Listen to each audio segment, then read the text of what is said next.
Hi, welcome to 2020 Tasty Treats with GourmetQuilter. I'm Susan Clare, GourmetQuilter, and we're doing a series of applique at the moment, amongst many other series. We're doing some applique cats. As you can see, there's a whole lot of feline friends up here. So for more information, there's information on the website on GourmetQuilter.com.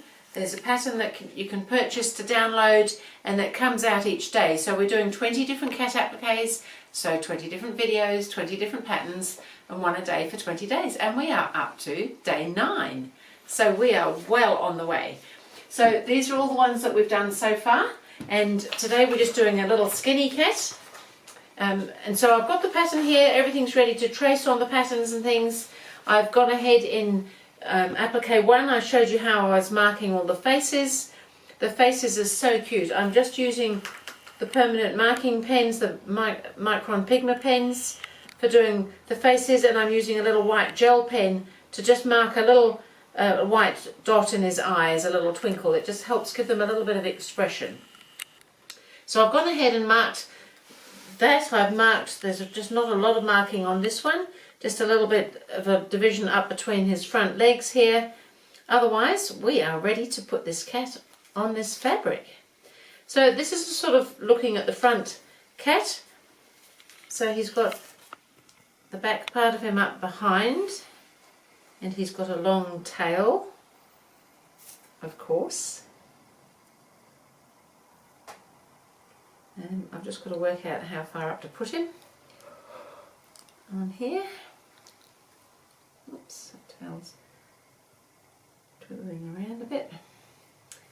And, oh yes, that looks okay. So that's the main, we just got to remember we've got seam allowance to come off the fabric if we're going to sew it into something.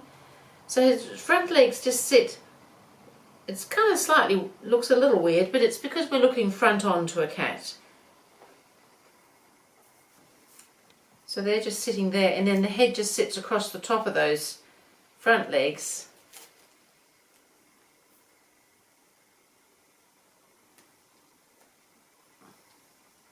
I don't know if cats usually have blue-grey front legs, but this cat has. So I think he's looking pretty good. I think he's ready to iron in place.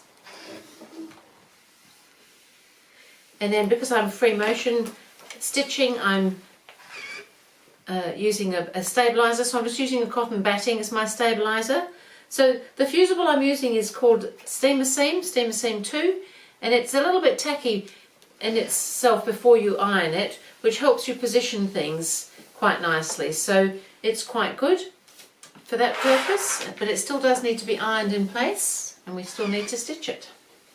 So I've got my machine all set up for free motion stitching. So I've dropped my feet teeth, I've got a little open toe foot on, I've got some grey thread in there, and this is a very straightforward little cat. So I think I'm just going to start here and do his front legs first.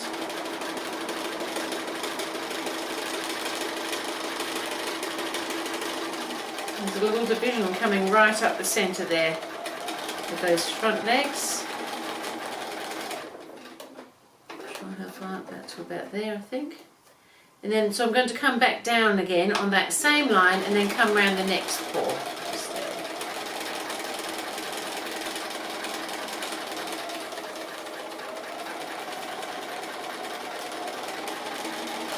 So I'm free motion sewing. It's kind of fun, relaxing. So I can actually go straight onto the face now.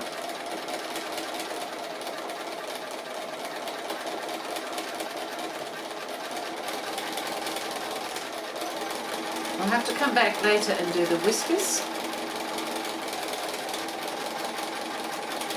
But this is pretty good because we've pretty much done all of his front legs and his face already. So he is a very straightforward, easy cat, this one. So I might go ahead and do some of the tail and things and then come back at the end and show you how I'm doing. So I'm just finishing off in his whiskers. He's got a tail just coming down this last little hind paw here.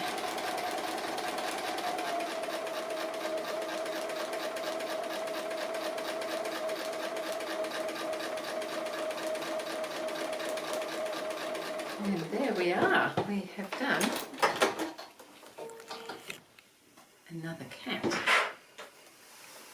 So we'll just give it a little press.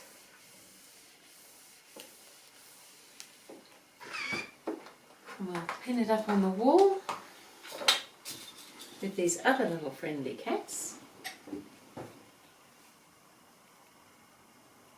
It's good for little skinny places, that little cat, and I reckon cats quite like little skinny places sometimes. So that was cat applique number 9, and I will see you again with cat applique number 10.